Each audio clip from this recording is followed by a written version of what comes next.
One flight lang papuntang Catanduanes. That's an early flight. We took the 5:30 a.m. flight from Terminal 4. Dating kami na 6:30 sa Virac. Tapos nun, you're gonna take 2-hour zigzag car or van ride papunta sa Caramoran. Yes, Caramoran, hindi Caramuan. Be sure to have a good night's rest. Try to, even though it's an early morning flight. Kasi bugbog talaga kayo. Di pa nagsisimula yung biyahe namin, bugbog na kami. Pero let's see kung mako-compensate yan sa kagandahan ng pupuntahan natin.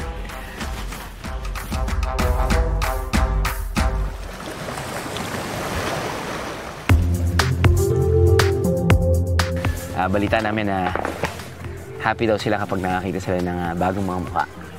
Pangalawa, bibisitahin natin ang kanilang medyo tinatawag nilang Calaguas version or Boracay version nung back in the 80s.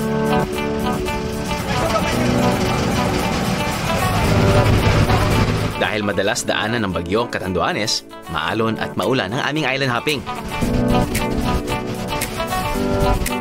Pero syempre, bilang mga biyahero, summer feels pa rin dapat.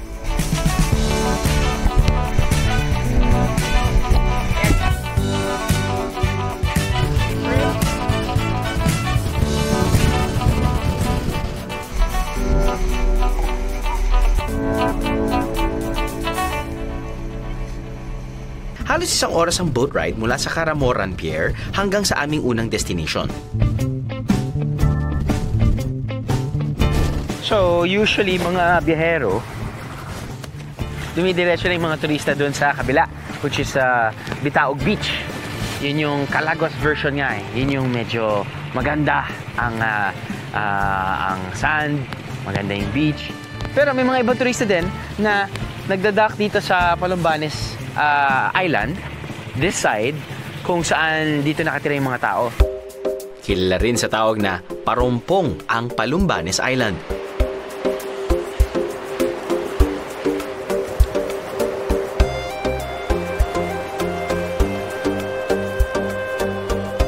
Ito ay coastal village na 13 kilometers ang layo mula sa bayan ng Caramoran. Ipinagmamalaki nito ang Bitaog Beach na nasa kabilang bahagi ng isla.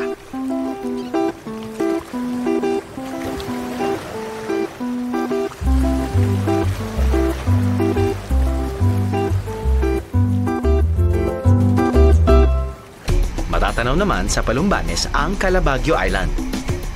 Pero ang mga tunay na biyahero, may stopover daw muna sa community kahit wala sa itinerary. Alam niyo, kumisa talaga sa biyahe. Magandang may planong walang plano.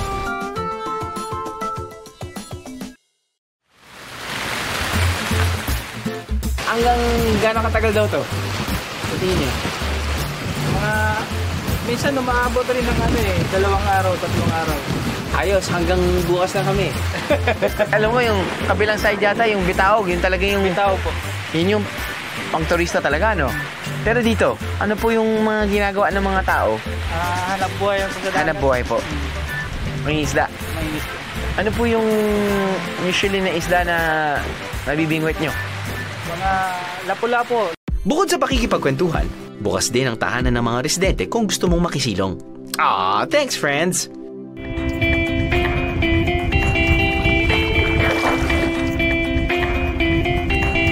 Time to explore the Calaguas of Catanduanes.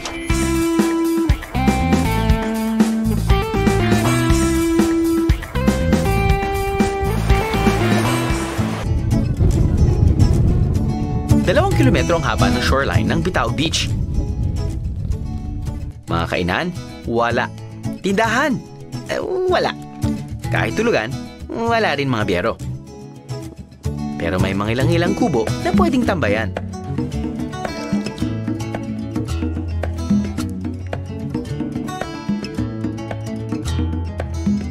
I guess hindi siya talagang parang Boracay back in the 80s, no? Dahil syempre yung sand ng Boracay medyo lighter and powdery. Alam naman natin yan eh. But the vibe ng wala pang resort, wala pang establishments, wala pang masyadong tao, yun yung nakukuha mo. Pretty much like Calaguas when we featured it 6 to 7 years ago. Virgin na virgin pa talaga. Tapos nun, wala pa mga resorts. Yan yung feels ng isla. Pero kung fresh and clean beach resort ang gusto mo ngayong summer, sulit na isama ang Bitaog Beach sa iyong must-visit list.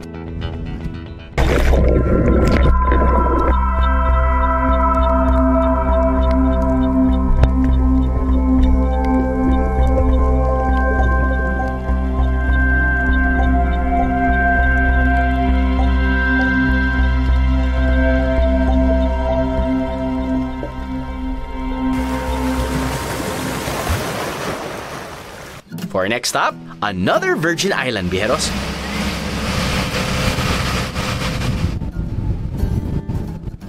After a 30-minute boat ride from Balumbanes Island,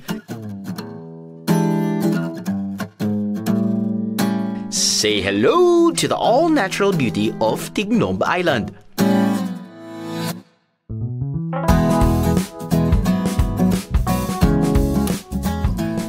Kilala rin sa tawag na Golden Beach ang isla. Pero take note, in Catanduanes, Tignob means virgin.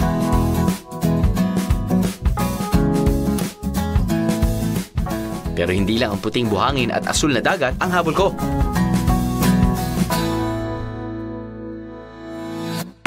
Siyempre, kailangan ko rin makilalang locals.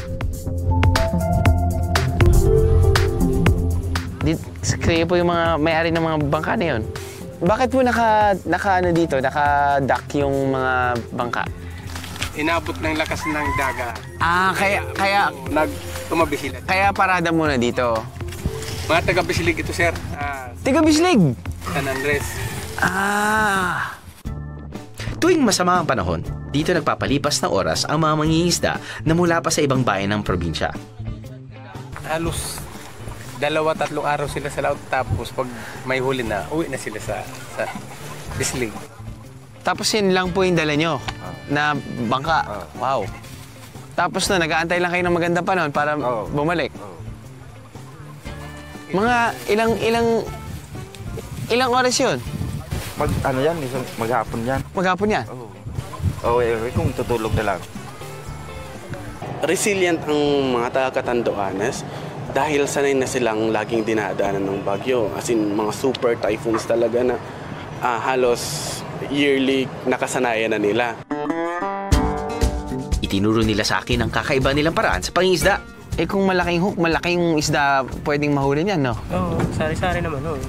So, ibabato nyo, tapos hihilain nyo ng ganyan. Pagdating sa ilalim, tanggalin na eh. Tanggalin lang doon sa sabit yan dito. Ganun. Oo. Tapos pag nasa ilalim na, kasi di ba, sakat na siya. Opo. Nasa ilalim, tanggalin mo yung ganun. Hilahin mo na lang siya pa hanggang dumating sa ibabaw. Yung bato, Oo, naiwan na sa ilalim. naiwan na yun. So marami kayong bato dapat? Okay. Ayan yung mga babato namin, sir. Matagal na paraan na to. Galing utong ang para na to, galing sa Palawan. Galing Palawan. Natikman ko rin ang isang klase ng isdang nahuhuli sa isla. Yung mga nakikita nyo dito, itong tatlong isda na to ay iisa lang talaga. Different stages lang ba? Yung early stage ay tawag na kuyog, maliit lang. Biglang ito ay turon, okay lang, turos. Pagkatapos ng turos, sandig.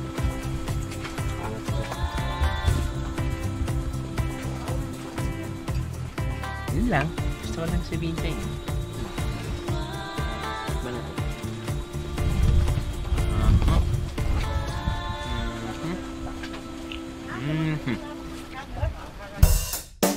Hindi nahuhuli sa waterfalls ang Catanduanes. Sa katunayan, may bago silang pambato na hindi pa naipapakita sa TV. 3 oras ang biyahe mula sa Virac papunta sa bayan ng Pandan.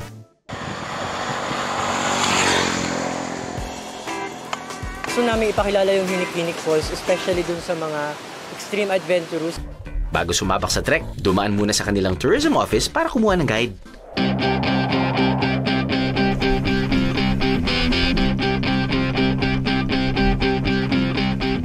Kilometers ang road trip mula sa Pandan hanggang sa Barangay Tokyo, kung saan naroon ang sinasabing Hinik-Hinik Falls. Hindi na muna pwedeng gumamit ng sasakyan papunta rito, kaya habal-habal pa more mga biyero. Kasalukuyang ginagawa ang daan sa lugar, pero target daw na matapos ito sa susunod na taon.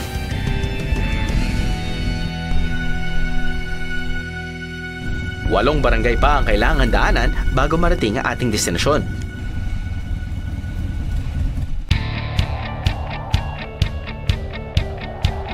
Mula sa barangay Tokyo, may trekking naman ng halos 1 hanggang 2 oras. Depende sa inyong kakayahan.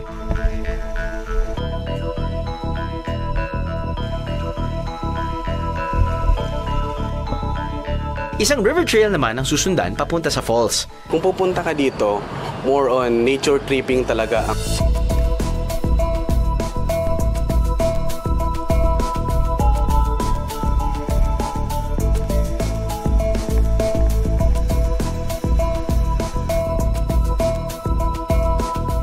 Kasama sa adventure ang matarik at makitid na bangin. Pero bahala na si Batman.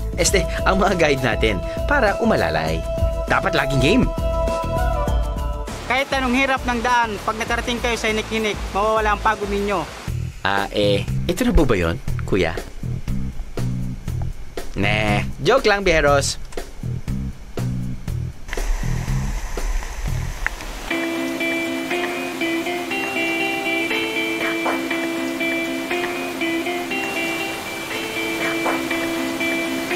Ito na yata, guys.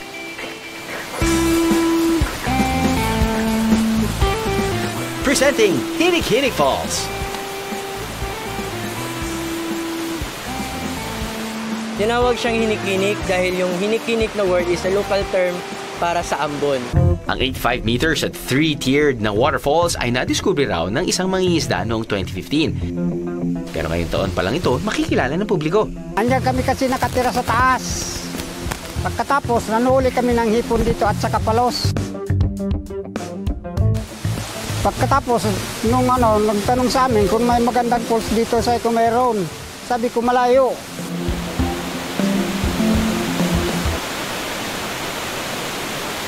Ang biyahe ni Drew Crew nga hindi na napigil ang ma-fall sa Hinik-Hinik Falls.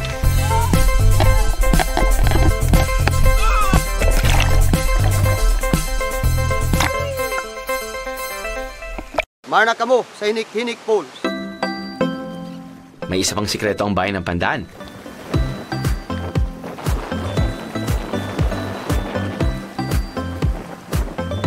There's more to see in Cagnipa Rolling Hills, biyeros. Tingin ka sa baba. You got it right. There's a secret lagoon down under, and it's called Tuwad-Tuwadan Lagoon.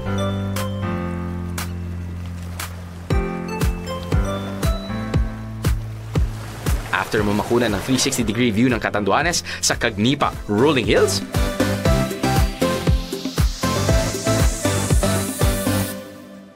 kailangan bumaba ng nakatuwad para marating ang Tuwad-Tuwadan Lagoon na nabuo dahil sa rock formation. Catanduanes is something new and hindi lang siya ordinaryong travel destinations. A lot of tourist destinations here in Catanduanes was formed by nature itself. Hindi biro ang lalim ng tubig at lakas ng alon dito, kaya ingat lang sa paglangoy, biyeros. 500 to 700 pesos ang bayad kada biyahero para sa bangka at local guide. Depende sa dami ng turista. Pagkatapos ng pasyal, kumain naman tayo by the beach. Kaluko. Kaluko. Paano niyo po niluluto ang kaluko? Pati ano po mga ingredients? Gabi. Gabi. Opo. Hmm. Gata. Gata. Opo. Asukal. At Okay. kunting asin. At konting asin. Tapos may pandansinang para pambango. Sige po. Balatan na natin ang gabi. Tapos hatiin, kakayurin na po. Ayod. Kayod. Ito po. Ganyan. Ganyan. Halo na natin yung mga sangkap. Itong gata, lagyan na ng gata. Opo. Asukal.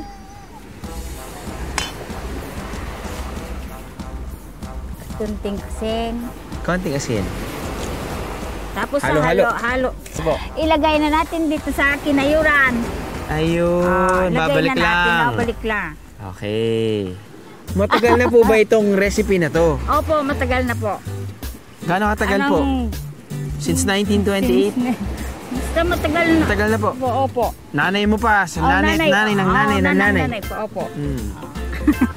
Tapos ilagay na natin sa palayok. Palayok. Opo. Tapos nun, gano'ng katagal po? Within 45 minutes. 45 minutes? Opo. Ito yung maglalagay ka pa ng sabaw. Ng gata. Opo. Tapos pakuluin na natin. Low fire, medium fire, high fire? Medium lang. Medium lang for 45 minutes. In 45 minutes. Ay nako, mag-sunbathing muna tayo doon eh. Sunbathing muna tayo doon. Ang kaluko ay local dish sa Catanduanes na karaniwang niluluto ng mga nanay para gawing merienda o dessert.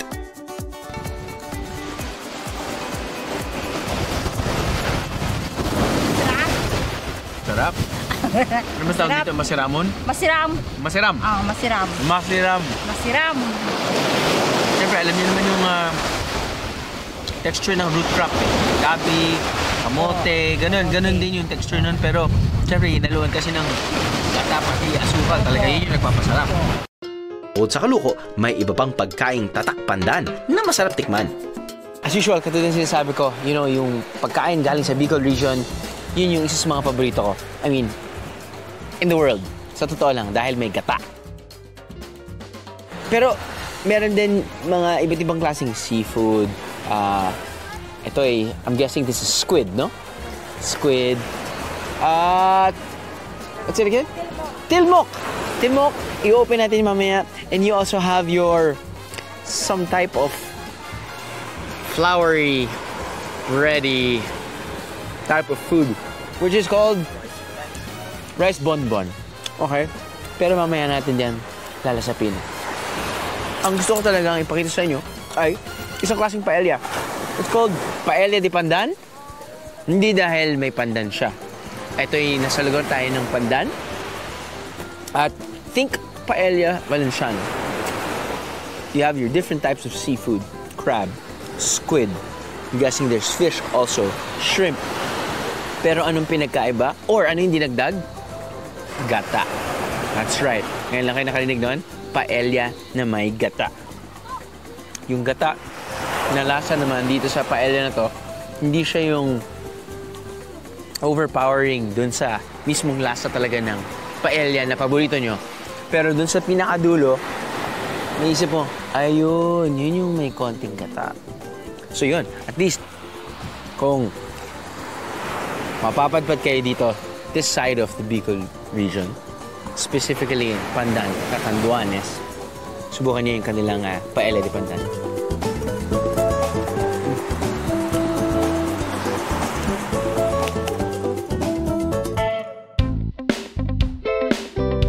Malayong puntahan ng bayan ng Pandan, kaya hindi ito masyadong napapasyalan ng mga turista. But if you've got time, why not? Sulit din ang oras.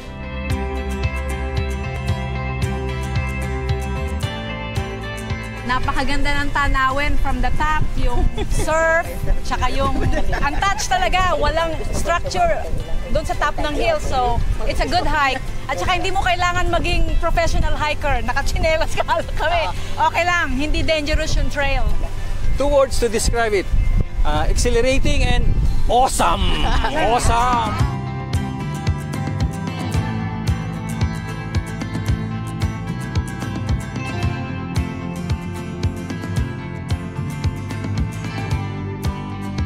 Hep, hep, hep! Wala tayo sa Batanes, Bijeros. We're still here in Catanduanes.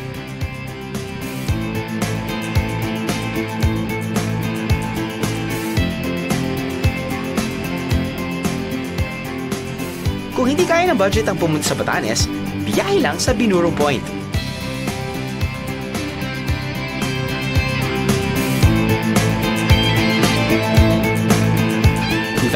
Ang unang matuklasan ng ganda ng lugar. At ngayon, ito na raw ang paboritong dayuhin ng mga turista. Bukod sa picture-perfect view, kitang-kita rin ang Pacific Ocean. Kaya lang, hindi pwedeng tumalon at mag-swimming dito, okay? Ang pagpasyal dito ay pwedeng isama sa mga tour package na inaalok sa probinsya.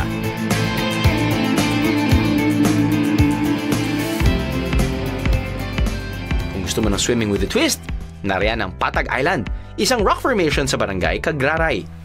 Ang tubig dun sa lagoon, pag high tide, mga 2 dipa ang lalim. Pero pag low tide, mga 1 dipa na lang ang dahil bumaba yung tubig. Meron kaming tinatawag na Patag Lagoon, tsaka kitang-kita yung Pacific Ocean. Nasa remote area ang barangay kaya hindi pa masyadong dinalayo ng mga turista. Kung sino man po ang pupunta dito, talagang kailangang makita nila yan kasi yung bang hindi pa siya masyadong nasa laulaban ng mga turista, hindi pa siya masyadong wala pang pollution. Makikita mo talaga parang kung saan virgin pa siya. Wala pang masyadong nakatuklas. Mas madalas din na mga residente ang naliligo sa lagoon. At ang mga barangay official ang nagbabantay sa kalinisan nito. Good job!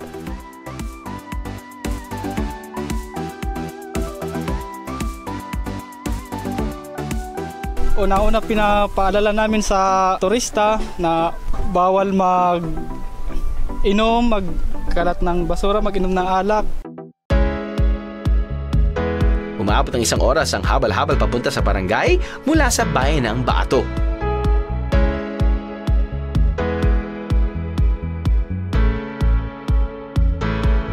₱50 kada biyahero ang boat ride at guide papunta rito.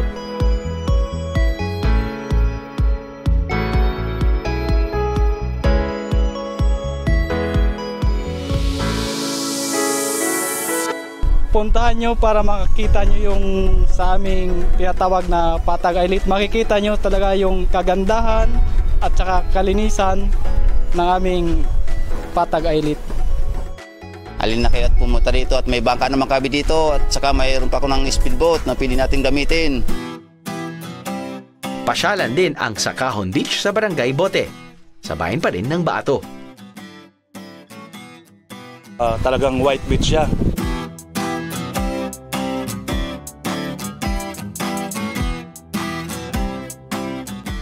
Jump-off point din to para sa island hopping.